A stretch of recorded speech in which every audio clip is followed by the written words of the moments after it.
अस्सलाम वालेकुम, मैं हूं अतर काज़मी। पाकिस्तान तहरीक इंसाफ अपना बल्ला वापस लेने सुप्रीम कोर्ट ऑफ पाकिस्तान पहुंच गई है। अब देखते हैं कि उनको उनका बल्ला वापस मिलता है या नहीं मिलता। तहरीक इंसाफ हालिया दिनों में बार बार ये शिकवा कर रही है, ये शिकायत कर रही है कि उनको टारगेट किया जा रहा है। उनके बहुत सारे लोगों के कागजात नामजदगी मुस्तरद कर दिए गए थे, लेकिन फिर उनको रिलीफ मिला, अदालती निज़ाम के ज़रिए रिलीफ मिला। उनकी जो अपीलें थी ट्राइब्यूनल्स के अंदर वो मंजूर हुई। अगर आप उनकी लीडरशिप को देखें तो फरदौस शमीम नकवी साहब जो हैं उनके कागजात मुस्तरद हुए थे, लेकिन अब उनकी अपील मंजूर कर ली गई है। इसके अलावा सब्तैन खान साहब इस लिस्ट में शामिल हैं, राजा बशारत शामिल हैं, ईमान ताहिर शामिल हैं, नाज ताहिर शामिल हैं, राजा राशिद हफीज़ शामिल हैं, आज़म खान न्याजी शामिल हैं, इसके अलावा उमैर खान न्याजी शामिल हैं और भी बहुत सारे उनके लीडरान हैं जिनकी अपीलें मंजूर हुई हैं। गुज़िश्ता रात हमने ये भी देखा कि पाकिस्तान के सूबा खैबर पख्तूनख्वा की हाई कोर्ट में ज़रताज गुल जो पाकिस्तान तहरीक इंसाफ की रहनुमा हैं वो वहाँ पे बैठी हुई थी। वहाँ से उनका एक वीडियो पैगाम आया, वो बहुत ज़्यादा परेशान थी, वो रो रही थी और फिर रात को अदालत खुली और पेशावर हाई कोर्ट के चीफ जस्टिस इब्राहिम खान साहब ने उनका मुकदमा सुना, उनकी हिफाजती ज़मानत मंजूर की। ऑल्दो कि उनकी ज़मानत मंजूर हो चुकी थी, लेकिन उसके बावजूद ज़रताज गुल साहिबा खौफज़दा थी, सहमी भी थी और वो ये कह रही थी कि मुझे दोबारा भी गिरफ्तार किया जा सकता है। लेकिन चीफ जस्टिस साहब ने कहा कि मैं जानूं और आईजी जाने, यहाँ से आपकी ज़मानत मंजूर हो गई है तो लिहाजा आपको खौफज़दा होने की ज़रूरत नहीं। ये एक बड़ा इंपॉर्टेंट पॉइंट है क्योंकि आइन और कानून आपको तहफ़्फ़ुज़ देता है। आइन और कानून आपको खौफ से आज़ाद करता है क्योंकि आपको पता होता है कि मुल्क का आइन और कानून आपका तहफ़्फ़ुज़ करेगा। आप इस वक्त अगर देख लें तो हम लोग इलेक्शंस की तरफ बढ़ रहे हैं और उससे पहले मुल्क का जो सियासी पारा है वो बहुत ज़्यादा बढ़ता जा रहा है। वैसे तो इस वक्त सर्दियां हैं, मुल्क में सर्दी भी है, धुंध भी है, लेकिन सियासी गर्मी इतनी ज़्यादा होती जा रही है जो कतन पाकिस्तान के लिए, इस मुल्क के लिए दुरुस्त नहीं है। ये छोटी सी खबर आप देखें, ये अमेरिका से खबर आई है। इस खबर के मुताबिक एक खातून 55 घंटे तक किचन के अंदर बेकिंग करती रही। अब 55 घंटे किचन के अंदर हीट स्टैंड करना कोई इतना आसान काम नहीं है, लेकिन यकीनन इन्होंने उस हीट को मैनेज किया होगा, उस गर्मी को मैनेज किया होगा। किसी भी जगह पे अगर गर्मी ज़्यादा हो जाए तो उसको मैनेज करना पड़ता है, आप वहाँ से बाहर नहीं आ सकते। अगर आप वहाँ से बाहर आके किसी और जगह चले जाएंगे तो वो गर्मी आपका पीछा करेगी, आपके लिए वो पूरा घर ही इस काबिल नहीं रहेगा कि आप उसके अंदर रह सकें। तो अगर गर्मी किचन में हो या कोई और मसला किसी और जगह पे हो, उसको मैनेज करना पड़ता है। इसी तरह माशरों के अंदर जो लाकानूनियत और आइन शिकनी की गर्मी होती है उसका तोड़ जो है वो आइन और कानून का एसी या पंखा होता है। जिस तरह इस खातून ने किचन में गर्मी को मैनेज किया होगा, इसी तरह माशरों के अंदर आइन और कानून के ज़रिए लाकानूनियत की, खौफ की, आइन शिकनी की जो भी गर्मी हो उसको आइन और कानून के ज़रिए मैनेज करना पड़ता है। हालिया दिनों में एक और वाक़या भी हमारी नज़र से गुजरा कि पाकिस्तान तहरीक इंसाफ के रहनुमा उमर डार साहब लाहौर से लापता हो गए हैं।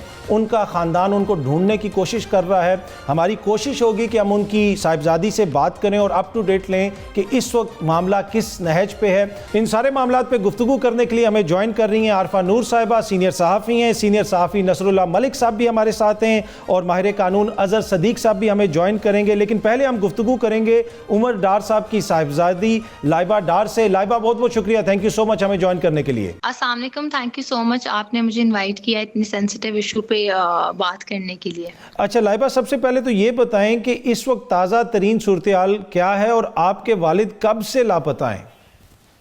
बिस्मिल्लाहिर्रहमानिर्रहीम। इस टाइम सर हमें जो जस्टिस बाकिर अली नजफी हैं, जिनको मैं बहुत ग्रेटफुल हूँ, जिनके लिए उन्होंने ऑर्डर्स दिए हैं, कल दिए थे DVR चेक करने के कैफे लांतो के और उसके सराउंडिंग एरियाज की जो 9 लोकेशंस हैं, और पुलिस ने उसमें बिल्कुल ताउन नहीं किया।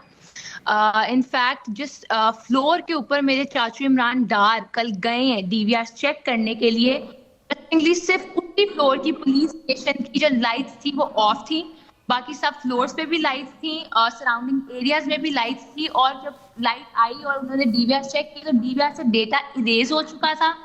जिस एक DVR के अंदर से हमें वीडियो मिल रही थी, मेरे चाचू ने बनाने की कोशिश की, जहां से पता चल रहा था कि गाड़ियां आई मेरे बाबा को अगवा करने के लिए, अबडक्ट करने के लिए, तो उन्होंने फोन पकड़ा और वो रिकॉर्डिंग तक डिलीट कर दी। अच्छा लाइबा, जिस वक्त आपके फादर को पकड़ा गया क्या आप उनके साथ थी?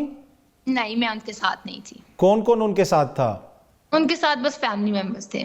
फैमिली मेंबर्स, और फैमिली मेंबर्स ने देखा कि पुलिस की यूनिफॉर्म में लोग थे? हाँ जी सर, उधर सबने देखा। हमने जो कोर्ट को प्रोवाइड की है वीडियो फुटेज, उसके अंदर वो क्लियरली कैफे लांतो के जो मैनेजर हैं वो अपने मुंह से ये बात कह रहे हैं कि 36 पुलिसमैन उन्होंने हमें बताया है कि आए थे मेरे बाबा को जो वहां से अबडक्ट करके लेके गए हैं। अच्छा, जिससे आपने बताया कि कोर्ट ने कहा था कि फुटेज फराम की जाए, तो पुलिस कितना ताउन कर रही है? इसलिए कि गालिबन ये तो गुज़िश्ता रोज कोर्ट ने उनको कहा था कि आज ही फराम की जाए ये फुटेज। सर मैं ये बात फिर से रीट्रेट करूंगी कि पुलिस बिल्कुल ताउन नहीं कर रही मेरी फैमिली के साथ। मेरे चाचू इमरान डार कल 7 घंटे 7 आवर्स पुलिस स्टेशन पे थे, डीवीआर चेक करने के लिए, रिकॉर्ड्स चेक करने के लिए। जिस फ्लोर पे रिकॉर्ड्स चेक होने थे उसकी लाइट्स ऑफ की फॉर 7 आवर्स, और बाकी फ्लोर्स पे लाइट्स भी थी, सराउंडिंग एरियाज में भी लाइट्स थी। जब हमने डीवीआर चेक किए तो डीवीआर के जो डेटा था वो सारा इरेज हो चुका था। 29 दिसंबर की रात को इन्होंने मेरे बाबा को अबडक्ट किया है, और 29 दिसंबर, 30 दिसंबर, 31 दिसंबर की 10 PM to 12 AM जिस टाइम फ्रेम के अंदर मेरे बाबा को अबडक्ट किया गया, उसके जो रिकॉर्ड्स है डीवीआर के अंदर वो इरेज हो चुकी हैं, वो डेटा उसमें नहीं। मतलब ये पुलिस ने अदालत को ये बताया कि हमें कुछ नहीं मिला उस डीवीआर के अंदर? और ये उन्होंने बात की हमें कुछ नहीं मिला, किसी डीवीआर में कोई रिकॉर्ड नहीं उन्होंने छोड़े, और कैफे लांतो के रिकॉर्ड ही 1 जनवरी ऑनवर्ड्स हैं अब। ठीक है। और जिस एक से मिल रही थी वो उसकी फुटेज जब मेरे चाचू ने लेनी चाहिए उसको बनाया तो उनसे फोन छीन लिया गया, वो रिकॉर्डिंग भी डिलीट कर दी गई जिसमें नजर आ रहा था कि गाड़ियां आई थी मेरे बाबा। अच्छा, आपके वालिद इलेक्शन तो नहीं लड़ रहे थे, पर आपकी वालदा गालिबन उन्होंने कागजात वगैरह जमा करवाए थे? हाँ जी। क्या बना उनके कागजात का, आपकी वालदा के? सर उनके कागजात जो थे उनको भी वो मुस्तरद कर दिए गए, जिसका मेरी दादों के भी पहले उन्होंने रिजेक्ट कर दिए। हमारे घर के बाहर पुलिस के इस तरह उन्होंने पुलिस छोड़ी हुई थी जिसका अल्लाह माफी दे मेरी दादो और मेरी मामा कोई टेररिस्ट हो। तो अभी आपने दोबारा फिर अदालत को क्या कहा है? आज लेटेस्ट क्या है, अदालत अब क्या कह रही है? सर हमारी जो नेक्स्ट हियरिंग है वो इंशाल्लाह कल की है, और अब कल पता चलेगा जाके। तो आपने आईजी ऑफिस से कोई राब्ता किया, उनसे कोई ताउन की दरखास्त की कि आपके साथ ताउन किया जाए आपके वालिद को बाजियाब करवाने के लिए? सर आईजी पंजाब जो, पहली बात तो मैं यहाँ पे ये क्लियर कहना चाहती हूँ कि ना पुलिस, पंजाब पुलिस हमारे साथ कोई ताउन कर रही है, जिसका मैं पहले ये बता चुकी हूँ कि कल इन्होंने क्या किया है, और आईजी पंजाब भी बिल्कुल ताउन नहीं कर रहे। और इसीलिए मैंने अपनी ये टेक दिया कि अगर मेरे बाबा को उन्होंने बाजियाब जल्द नहीं किया सलामती से, तो मैं और मेरी पूरी फैमिली उनके अगेंस्ट FIR करवाएंगे। ठीक है। लाइबा, बहुत बहुत शुक्रिया हमें ज्वाइन करने के लिए।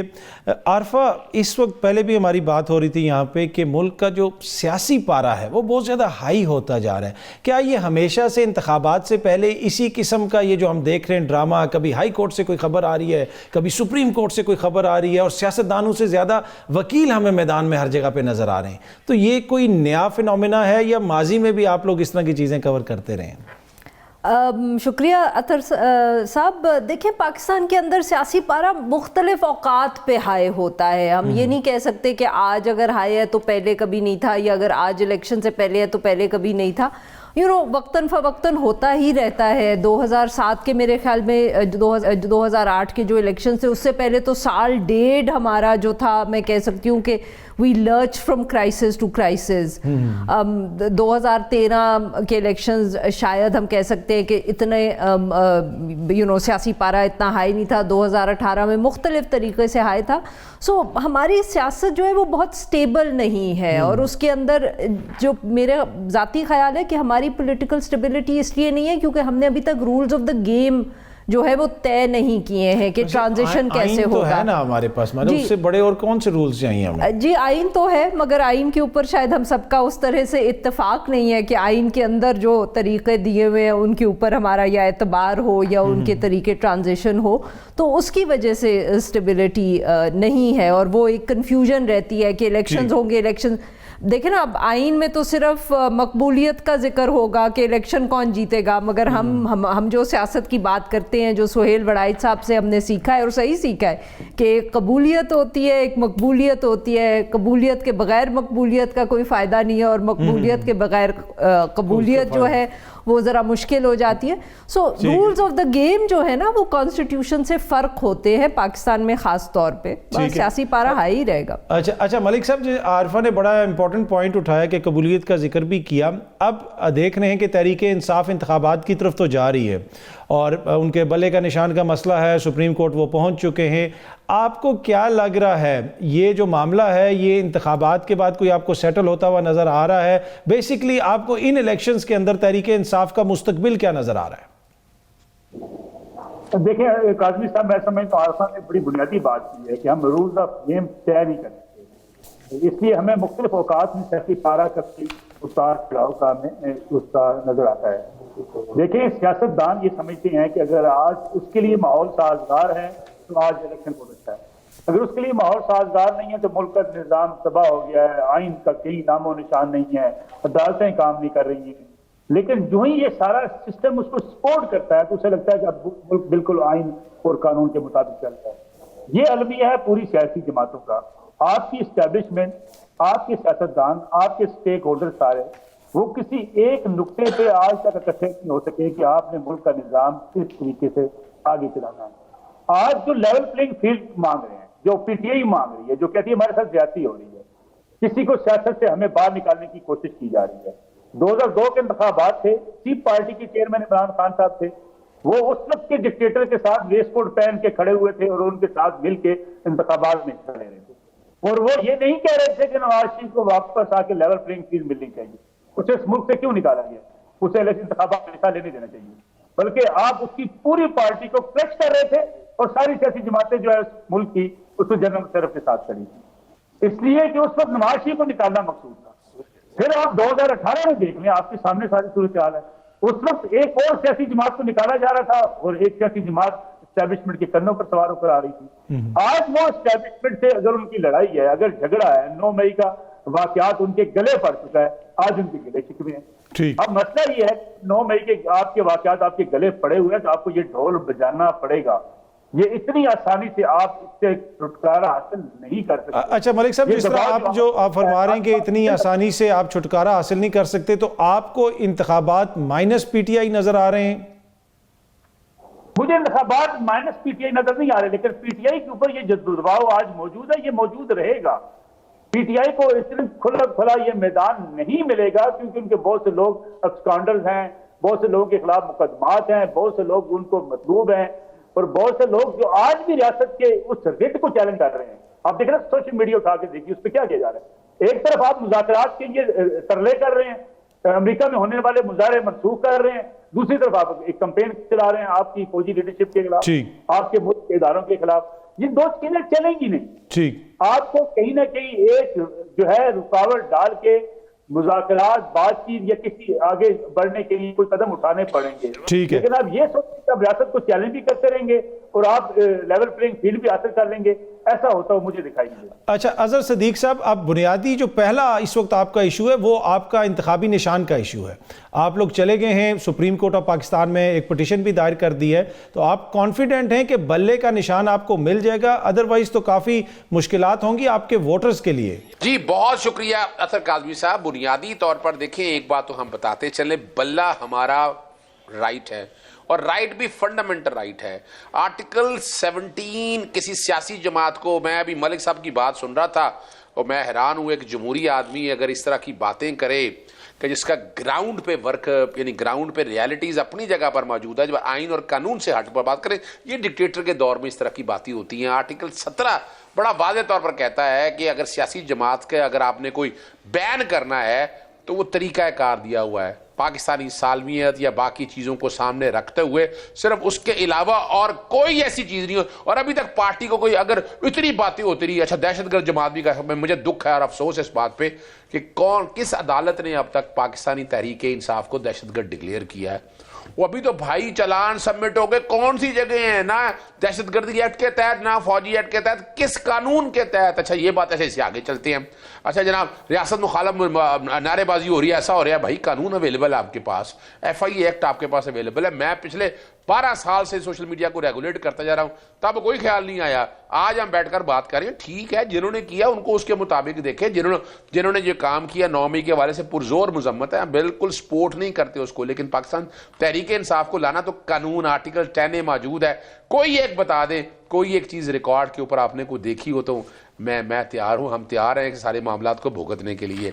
आर्टिकल 17 में नहीं है, इन्होंने सेक्शन 215 में दे दिया कि बल्ले का निशान ले सकते हैं। अच्छा किस बात पे ले सकते हैं कि जनाब पार्टी के जो इलेक्शन है उसका सिर्फ सर्टिफिकेट की हद तक बातें हैं।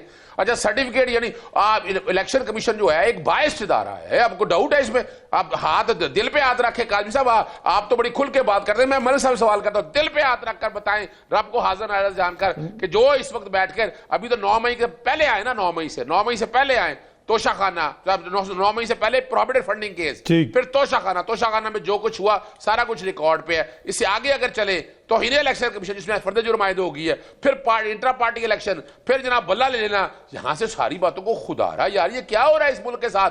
आप बातें करते हैं जमहूरियत की, आप चाहते हैं डिक्टेटरशिप खत्म हो और हम सारे सपोर्ट कर रहे हैं उस डिक्टेटरशिप को। आप आराम से जो अवाम चाहती है, अगर वोट किसी को डालना चाहती है तो उसको वोट डालने का हक देना, ये ना हो कि आप कंट्रोल डेमोक्रेसी या कंट्रोल तरीके से चीजों को लेके जाए, ये ना आइन में गुंजाइश है ना कानून में गुंजाइश है। ठीक है। अच्छा आरफा, क्या सिर्फ इंतखाबात होना जरूरी है? अभी तो यही लग रहा है कि दैट मतलब वो काफ़ी सफिशेंट होगा पाकिस्तान के लिए कि एक इंतखाबी अमल हो जाए जिसमें हम काफ़ी अरब रुपया भी खर्च कर दें और उसके नतीजे में फिर एक मुल्क में इस्तेहकाम भी आ जाएगा, या फिर जिस तरह काजी फायज़ ईसा साहब फरमाते हैं कि साफ़ और शफाफ इलेक्शंस होना भी ज़रूरी है? देखिए ऑब्वियसली इंतखाबात साफ़ और शफाफ होंगे तो ही बेहतर होता है हर मुल्क के लिए। I mean who can say, मेरे ख्याल में कोई भी ये नहीं कहेगा कि अनफेयर इलेक्शंस हो तो वो बेहतर होंगे। पर देखिए अतर साहब, हमें ये भी ख्याल रखना चाहिए कि इस वक्त जो पाकिस्तान के सामने चैलेंजेस हैं ना वो बहुत ज़्यादा हैं, और वो एक तरफ हमारा पॉलिटिकल क्राइसिस है, उसका ताल्लुक बिल्कुल उन इलेक्शन से है जिनका आप जिक्र कर रहे हैं कि वो कितने साफ़ शफाफ होते हैं या नहीं होते, मगर दूसरी तरफ जो हमारा एक तरफ मुआशी चैलेंज है वो साफ़ शफाफ इलेक्शंस हो भी जाएं तो वो वहीं का वहीं रहेगा। तीसरी तरफ हमारा एक सिक्योरिटी चैलेंज है जो इस वक्त सूरत हाल बनी हुई है बलूचिस्तान में बहुत अरसे से है कि खैबर पख्तूनख्वा के कुछ इलाकों में वो पिछले हम देख रहे हैं हफ्तों महीनों में ख़राब होती चली जा रही है।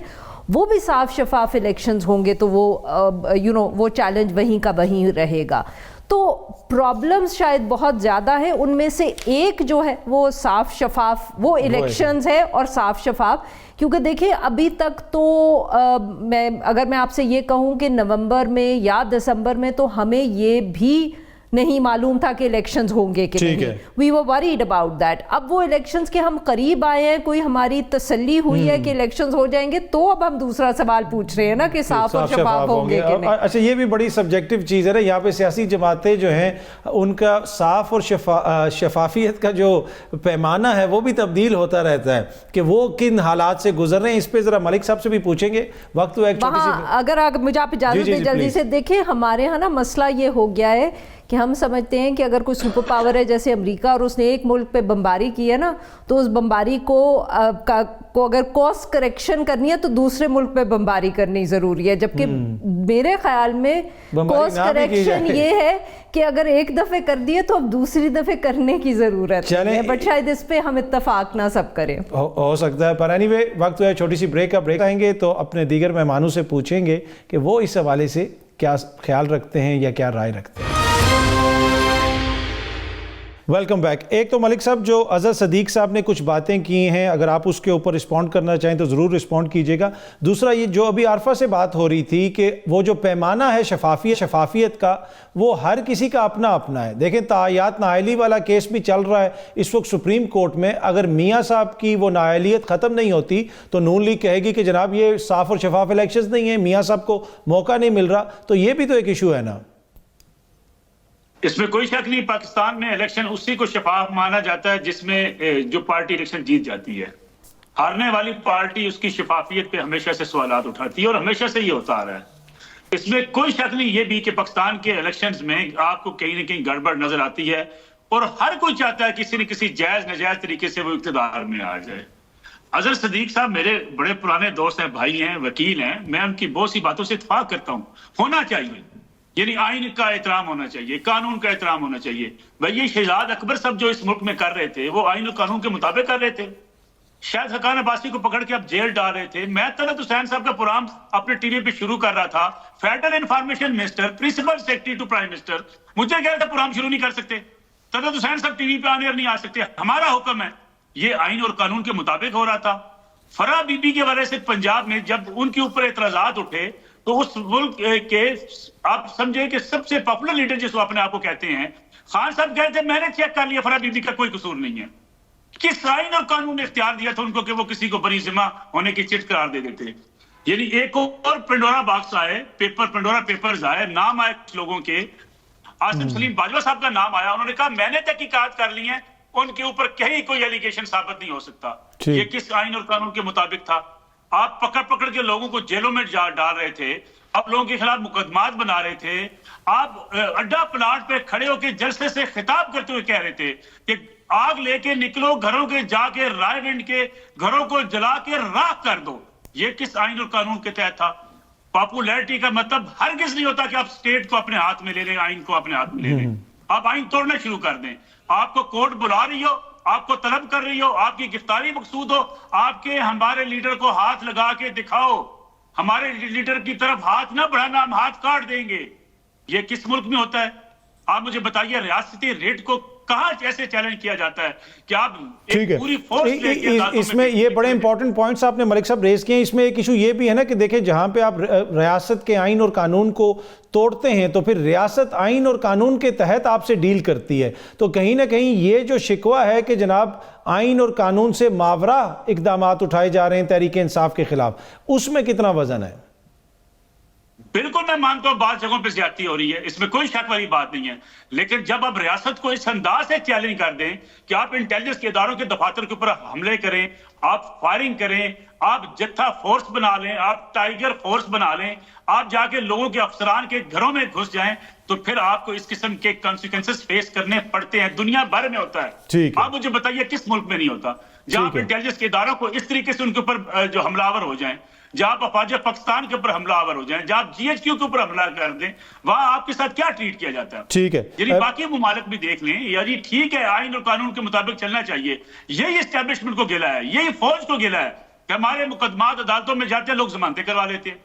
यही अच्छा, मैं जरा अजहर सदीक साहब से भी इस हवाले से पूछता हूं। अजहर सदीक साहब, एक तो आप ये भी बताइएगा कि अगर बल्ले का निशान आप लोगों को सुप्रीम कोर्ट से भी नहीं मिलता तो वो जो प्लान्स, मुख्तलिफ प्लान्स का आप जिक्र करते हैं, वो क्या है, वो किस तरीके से फिर आप उसको मैनेज करेंगे? और दूसरा, जो नसरुल्लाह मलिक साहब ने बातें की कि बहुत सारे आप लोग जो गिले शिकवे करते हैं, लेकिन कुछ अपनी अदाओं के ऊपर भी गौर करने की जरूरत है शायद।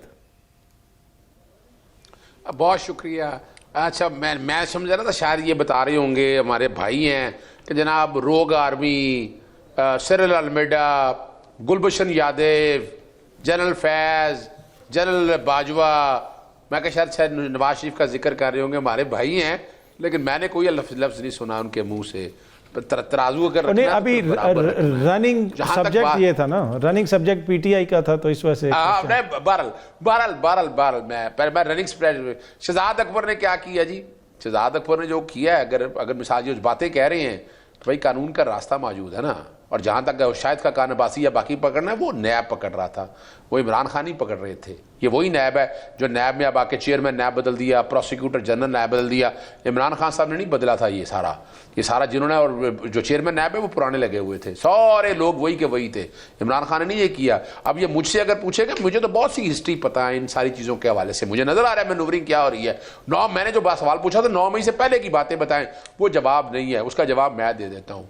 उसकी जवाब बड़ा सीधा सा है कि ये एक दौर था, जुल्फ़िकार अली भुट्टो साहब को ना सारे गद्दार कहते थे, तौबा नौज़बिल्लाह। मैं सवाल ही मैंने वो आदमी जिसने जुल्फ़िकार अली भुट्टो साहब का ट्रायल देखा हुआ है।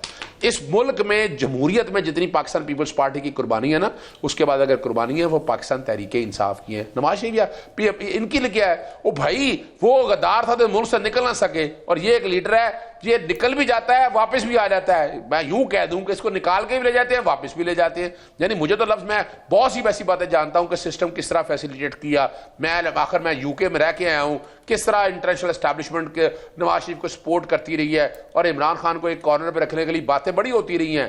मेरा सवाल है, इमरान खान का कसूर क्या है? अगर आज देखा जाए, अगस्त 2018 में इमरान खान साहब आए, खुद कहते हैं ख्वाजा आसफ, अप्रैल 2019 में राब्ता हो गया, और इसकी उनकी बात में सदाकत इसलिए है कि मैं जून 2019 में मैं भी यूके में था, तो वहां जो ये सारे जो भाग निकल गए थे ना, सारे देख लेना, कोई था यहाँ सागदार निकल गया, आप देखें आप सलमान शहबाज, सारी का सारा खानदान आराम से निकल गया, और रह गया नवाज शरीफ था। नवाज शरीफ को भी वो सिस्टम निकाल कर बाहर ले गया। हमें मैं जो बात कहना चाह रहा हूँ ना, मेरा बात को समझने की बात है। देखें, 9 मई के वाक़े पे कोई कंप्रोमाइज नहीं होना चाहिए, मैं कह रहा हूं, बिल्कुल नहीं कंप्रोमाइज होना चाहिए।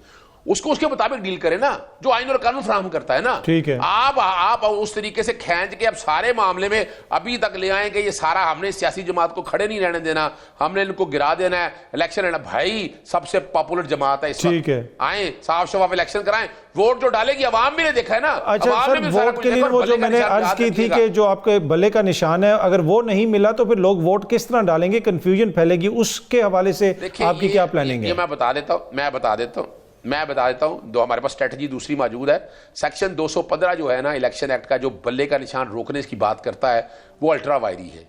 उसकी पटिशन मैंने तैयार रखी हुई है, उसमें हम चैलेंज करेंगे। अभी फिलहाल हम सुप्रीम कोर्ट के सामने है, लाहौर हाई कोर्ट ने भी कह दिया लेवल प्लेइंग फील्ड के हवाले से इलेक्शन कमीशन को इख्तियार नहीं है एक्चुअली बल्ले का निशान लेना। आर्टिकल 17 की खिलाफ वर्जी है, आर्टिकल 17 में ऐसी कोई प्रोविजन मौजूद नहीं है।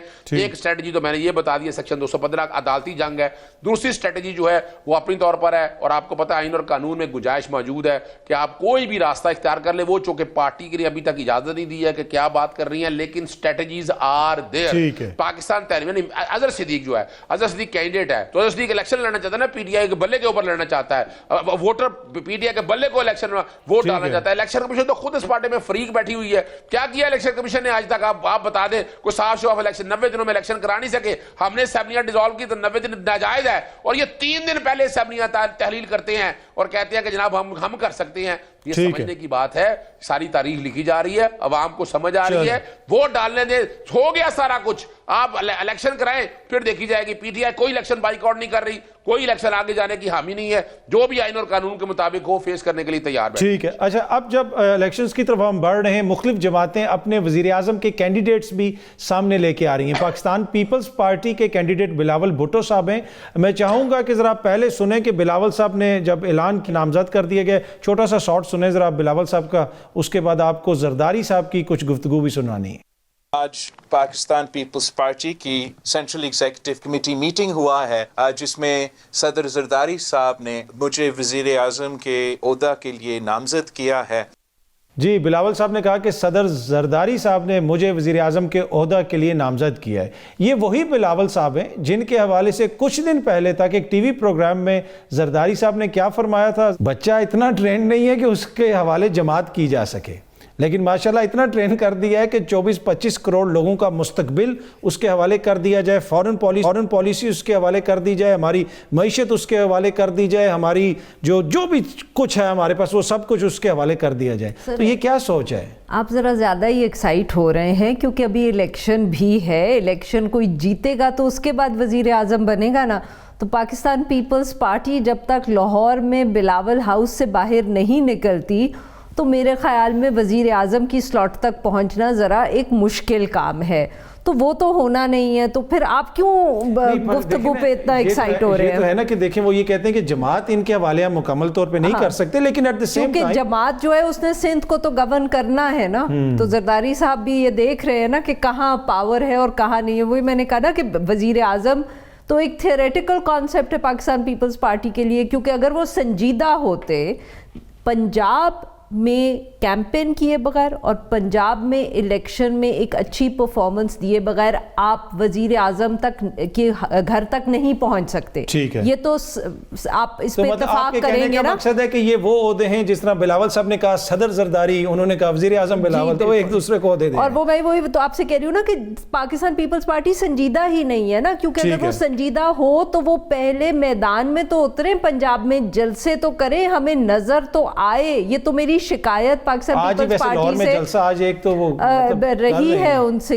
कि आपने पंजाब को कभी संजीदगी से लिया ही नहीं। बेनजीर भुट्टो साहिबा के बाद आप वहां कैंपेन नहीं करते, जलसे नहीं करते, नहीं तो आज पाकिस्तान तहरीक इंसाफ जिस मुकाम पे खड़ी है सूबे में वो होती ही ना। वो वैक्यूम आया कहां से जो पाकिस्तान तहरीक इंसाफ ने फिल किया। चले वक्त हुआ छोटी सी ब्रेक का, ब्रेक से वापस मलिक साहब से और अजहर सदीक साहब से भी इस हवाले से पूछेंगे, कुछ मजीद चीजें भी हैं उन पे भी गुफ्तगू करेंगे। अच्छा मलिक साहब, आपको लगता है कि सारी सियासी जमातें इंतखाबात को उतना सीरियसली ले रही हैं जितना उनको लेना चाहिए? इसलिए कि उस तरह जिस तरह आरफा भी जिक्र कर रही थी, पीपल्स पार्टी का तो हमने जिक्र किया, दीगर सियासी जमातें भी ना उस तरह कैंपेन चल रही हैं, ना उस तरह बड़े पैमाने पे हमें कोई जलसे नजर आ रहे हैं, तो इसकी क्या वजह है? देखिए, एक तो बेयकीनी की कैफियत है पूरे मुल्क के अंदर। उसकी वजह यह है कि सारे मुकदमात अदालतों में हैं। पीटीआई का इंतखाबी निशान का मसला चल रहा है, पीटीआई के कैंडिडेट्स के जो पेपर्स मुस्तरद हुए हैं ट्रिब्यूनल्स में जा रहे हैं, सुप्रीम कोर्ट के अंदर मियां नवाज शरीफ की या जो ताहयात नाली है उसके मुकदमात चल रहे हैं। तो एक ऐसी माहौल बना हुआ है जिसमें कोई इलेक्शन कैंपेन आपको होती हुई नजर नहीं आती।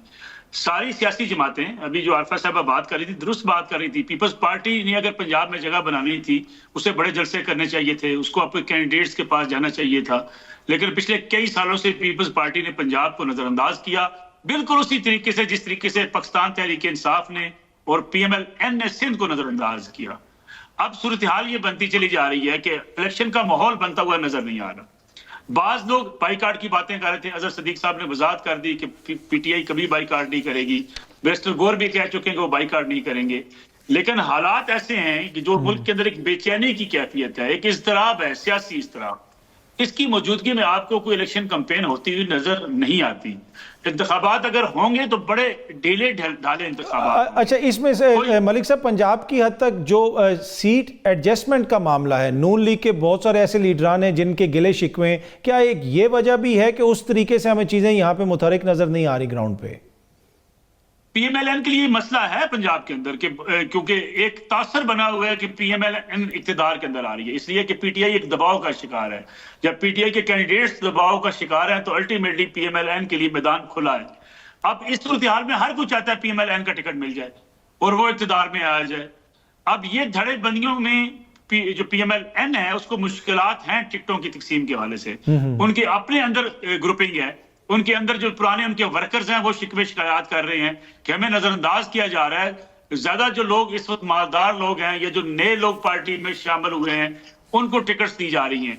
ये हर उस सियासी जमात में मसला होगा जिसके बारे में ये सोचा जाएगा कि वो इक़्तिदार में आने वाली है। पीटीआई के बारे में उम्मीद तासर यह है कि पीटीआई को इक़्तिदार नहीं मिलना, वरना पीटीआई के पास भी इलेक्टेबल्स की लाइन लगी होती।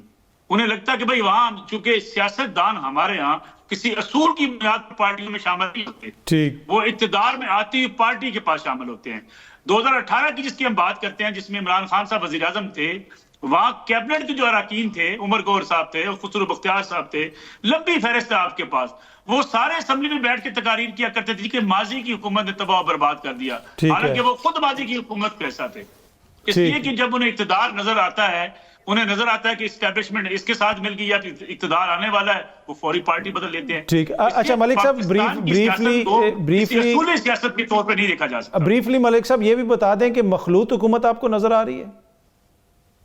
मुझे लगता है कि ये पीपल्स पार्टी की कोशिश है कि वो अपने नंबर इतने करे कि वो डिमांड कर सके कि वजारत उज़्मा हमारा हक है, और पीएमएल-एन इस कोशिश में है कि वो समझे कि भाई PMLN के पास नंबर ज्यादा हैं, इसलिए हमारे पास वजारतें उज़्मा होनी चाहिए। बाजार ये लगता ये है कि दो पार्टियों की या मुख्तलिफ जो छोटी जमातें उनको मिला के मखलूत हुकूमत बनती हुई नजर आती है। अच्छा अजहर सदीक साहब, अब ये इन जमातों ने हुकूमतें बनानी है, आपकी जमात दावा करती है कि हम भी हुकूमत बनाएंगे। अब मियाँ साहब का जो मामला है ताहियात नाअहली वाला, सुप्रीम कोर्ट में आज भी समाअत हुई, तो आप क्या समझते हैं कि ये जो ताहियात नाअहली है ये एक तरह से नाइंसाफ़ी है, क्योंकि अब तो आपके अपने लीडर को इसका सामना है?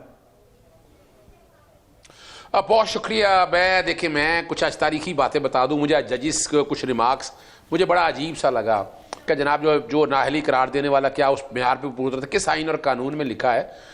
मैंने आज से 10 साल पहले ना एक तरमीम तजवीज़ की थी कि जजिस तैनाती में आर्टिकल 62 और 63, जब आप आइन में 62 और 63 का मेयार जजिस तैनाती में डाल देंगे ना, फिर ये मेयार लग जाएगा। और 62 और 63 बड़ा वाज़ेह है, ये 62(1) क्वालिफिकेशन के हवाले से बात है।